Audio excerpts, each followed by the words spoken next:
ನನ್ನ ಬದುಕು ಹೀಗಾಗುತ್ತೆ ಅಂತ ನಾನು ಅನ್ಕೊಂಡೇ ಇರಲಿಲ್ಲ. ಎಲ್ಲವೂ ಚೆನ್ನಾಗೇ ಇತ್ತು. ಫುಡ್ ಕಿಟ್ಟಿಂದ ಮೇಕಪ್ ಕಿಟ್ವರೆಗೂ ಎಲ್ಲವನ್ನು ಬಯಸಿದ ತಕ್ಷಣ ಅಲ್ಲದೆ ಇದ್ರು ಸಾಲ ಸೋಲ ಮಾಡಿ ಆದರೂ ತಂದು ಕೊಡ್ತಿದ್ರು. ಆದರೆ ಡಿವೋರ್ಸ್ ಎಲ್ಲವನ್ನೂ ಕೆಡಿಸಿಬಿಡ್ತು. ಫುಡ್ ಕಿಟ್ಟಿಂದ ಮೇಕಪ್ ಕಿಟ್ವರೆಗೂ ಏನೇನೋ ನನಗೆ ಸಿಗ್ತಿಲ್ಲ.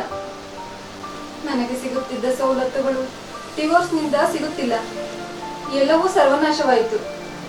ಅಸಹನೆ, ಅಸಹಕಾರ, ಅಹಂಕಾರ, ದುರಹಂಕಾರ ಎಲ್ಲವೂ ಡಿವೋರ್ಸ್ಗೆ ಕಾರಣವಾಯಿತು. ಸಹನೆ, ತಾಳ್ಮೆ, ಸಹಕಾರ, ಸಂಯಮವನ್ನು ಕಳೆದುಕೊಳ್ಳಬೇಡಿ. ಆಗುವುದಕ್ಕೆ ಮೊದಲು 1000 ಬಾರಿ ಯೋಚಿಸಿ, ಆದ ಮೇಲೆ ಯೋಚಿಸಲು ಸಾಧ್ಯವಿಲ್ಲ.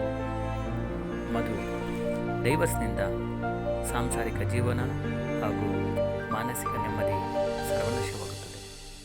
ಆದ್ದರಿಂದ ಡೈವರ್ಸ್ನಿಂದ ದೂರ ಇರಿ, ಸಂತಸದಿಂದಿರಿ. ಇದೇ ವಾಸ್ತವ. ಅರಿತರೆ ಬದುಕು, ಮರೆತರೆ ತೊಡಕು, ಮೆರೆದರೆ ಮುರುಕು.